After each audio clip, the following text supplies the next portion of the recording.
Una agnosia, según Ardila y Rosselli en 2007, es la incapacidad de reconocer un estímulo a pesar de que en él existe una adecuada sensación.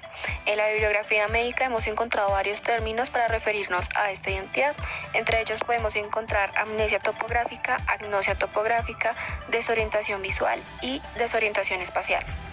Esta patología hace referencia a la orientación de espacios y la dificultad de encontrar caminos. También se ha relacionado con demencias y síndromes confusionales. Todo esto se da como resultado a una lesión cerebral directamente en la arteria cerebral posterior, específicamente en el hemisferio derecho. La agnosia topográfica puede producirse por un defecto de tipo agnósico o bien por una afectación de la memoria espacial. Este es un subtipo de la agnosia visual donde el individuo es incapaz de identificar lugares familiares para él. Sin embargo, cuando estamos hablando de una desorientación de tipo amnésico, no existe un déficit perceptivo sino una dificultad para recordar la localización de dichos lugares, haciendo que el paciente no tenga la capacidad de orientarse espacialmente ni reconocer calles o estructuras tales como edificios, casas, etc. Es decir, el paciente no tiene la capacidad de recordar ni reconocer todos aquellos lugares y espacios que ya tenía claros. Las agnosias se observan en casos de lesiones en la corteza parietal, temporal y occipital. Las áreas afectadas son las llamadas áreas de asociación que participan en el análisis e integración de información de una o varias modalidades. En este caso tomaremos la corteza parietal como área asociativa, ya que estaremos hablando de la agnosia topográfica desde la arteria cerebral medial de su rama parietal. El término de agnosia fue introducido por Freud en 1891. Inicialmente este término fue utilizado únicamente para hacer referencia a trastornos de percepción visual.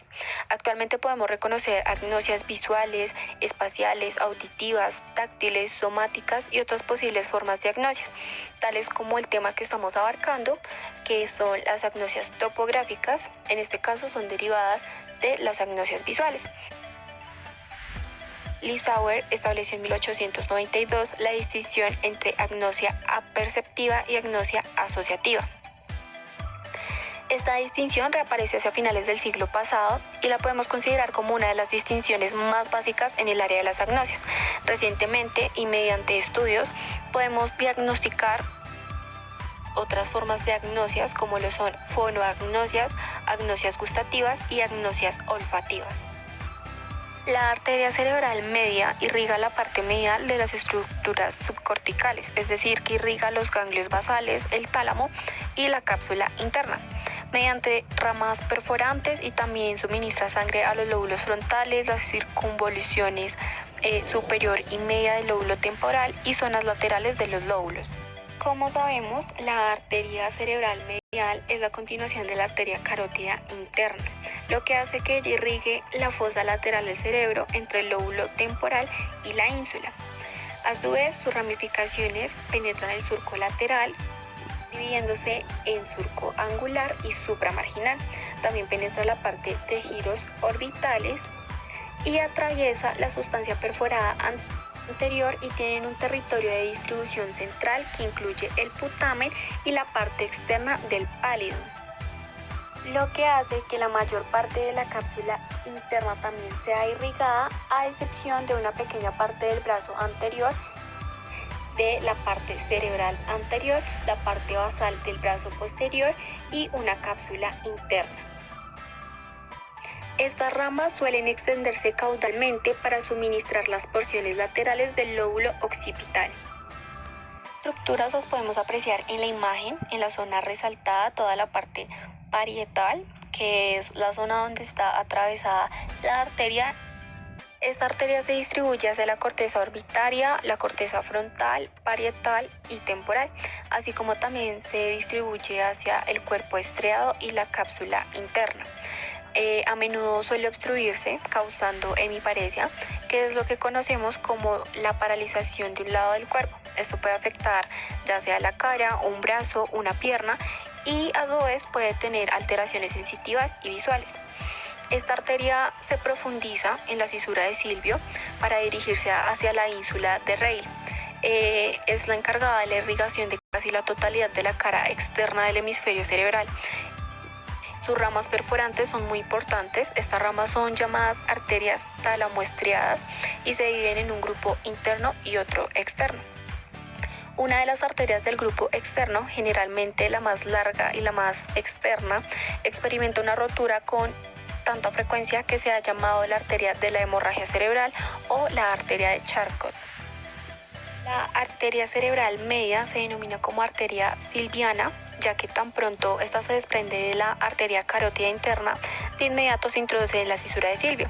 Ella consta de dos ramas principales, una rama basilar que va a irrigar parte del núcleo caudado y el tálamo, y una rama distal de la rama basilar que irriga gran parte de la corteza cerebral. Su ubicación más exacta la podemos evidenciar en esta imagen por medio del polígono de Willis. Desde una vista ventral podemos ver las arterias más importantes y también podemos evidenciar la interconexión que tiene la arteria carótida interna con la arteria cerebral media. Bien, ahora podemos determinar que la agnosia topográfica puede tener un origen isquémico, ya que la arteria sufre un infarto por una información que irrumpe el torrente sanguíneo, es decir, una trombosis. Todo esto tiene un trayecto que inicia desde la obstrucción de la arteria carótica interna, ocluyendo a la arteria cerebral media. También podemos determinar que es un ataque isquémico transitorio, lo que quiere decir que puede ser reversible y que puede ser reflejado en estudios de neuroimagen. Podemos diagnosticar pacientes asintomáticos y a pacientes con infartos cerebrales masivos, todo lo que afecta a la parte correspondiente a la arteria cerebral media y la arteria cerebral anterior.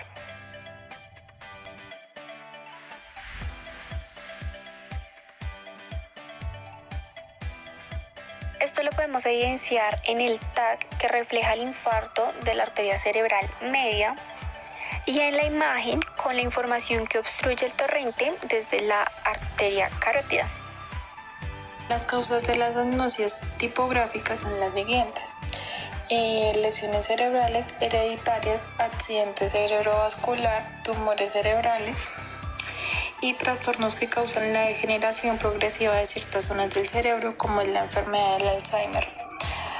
Todas estas anteriormente mencionadas pueden afectar la arteria cerebral medial de la rama parietal en el hemisferio derecho.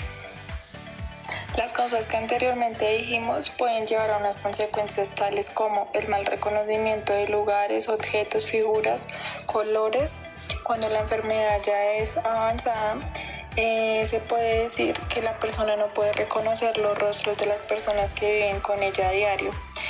La toma de decisiones, los errores sistemáticos que pueden estar originados en un defecto de instrumento, en una particularidad del operador o el proceso de medición de la persona.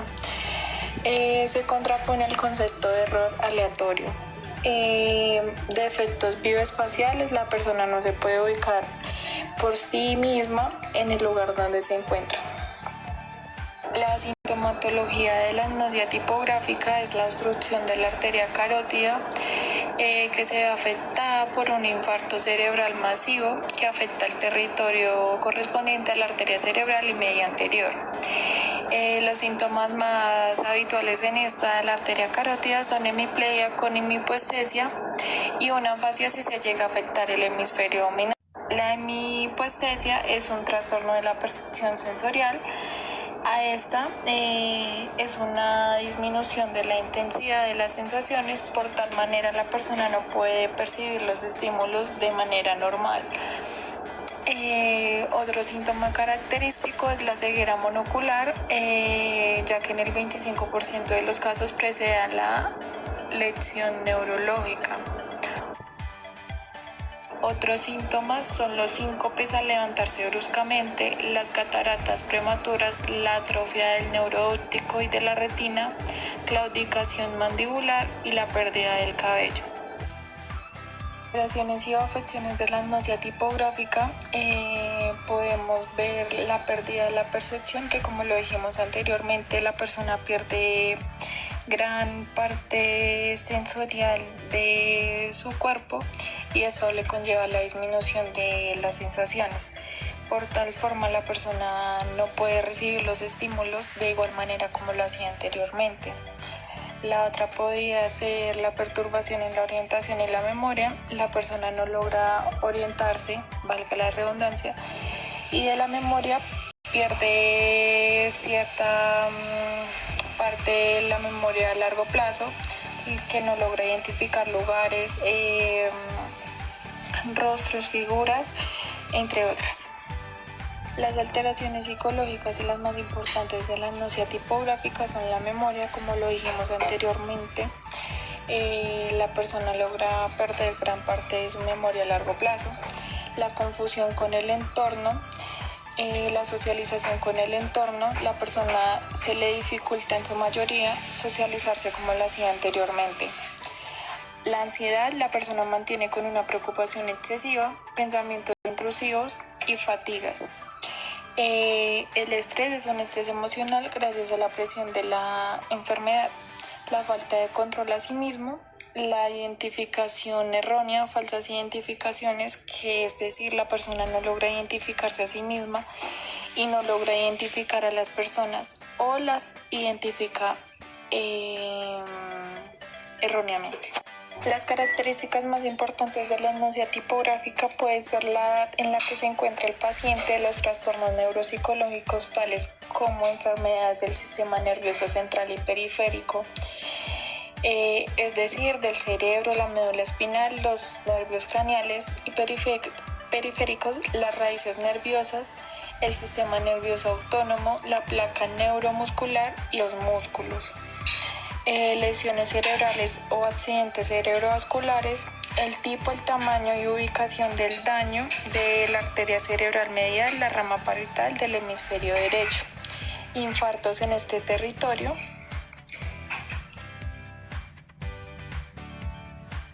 En las enfermedades asociadas con la agnosia topográfica encontramos la prosagnosia y la agnosia de color, porque las lesiones cerebrales que comprometen estos tres síndromes es en la corteza occipitotemporal.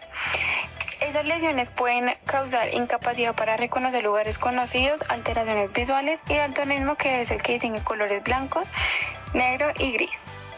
Para el diagnóstico debemos realizar una evaluación médica, pruebas estandarizadas, pruebas de diagnóstico por la imagen, como lo son la tomografía computarizada o la resonancia magnética, para de esta manera determinar las causas del daño cerebral, como un tumor o un accidente cerebrovascular.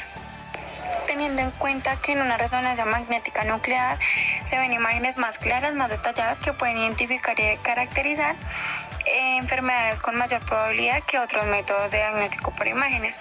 Y en la tomografía computarizada se refiere a un procedimiento computarizado, como ya lo dijimos, de imágenes por rayos X en un paciente, y se gira rápidamente alrededor del cuerpo, produciendo señales que son procesadas por la computadora de la máquina. En el tratamiento podemos realizar una terapia ocupacional que puede ayudar a algunas personas con agnosia a aprender a comprender sus déficits. De igual forma, por medio de imágenes o dibujos por parte del paciente, de forma de mapas en su casa o en el barrio, para que sea de su ayuda. En este caso se evidencia un hombre de 77 años de edad que, mientras caminaba por los alrededores de su casa, notó dificultad en la visión. Esto le llevó a que diariamente tropezara con personas de su cercanía. Se encontró perdido en las calles de su vecindad, por las que pasaba diariamente, y fue raro que nunca pudiera volver a encontrar el camino a casa. A su ingreso en el hospital presentaba una hemianopsia homónima izquierda como única focalidad. El paciente tenía un nivel de conciencia normal y no habían alteraciones del lenguaje. De igual forma puntuaba 30-30 en el test mini mental que se le realizó.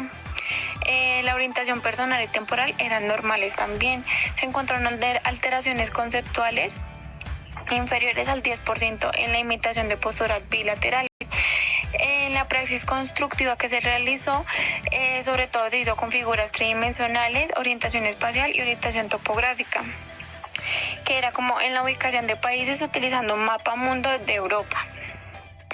También reconocía figuras en perspectivas no usuales.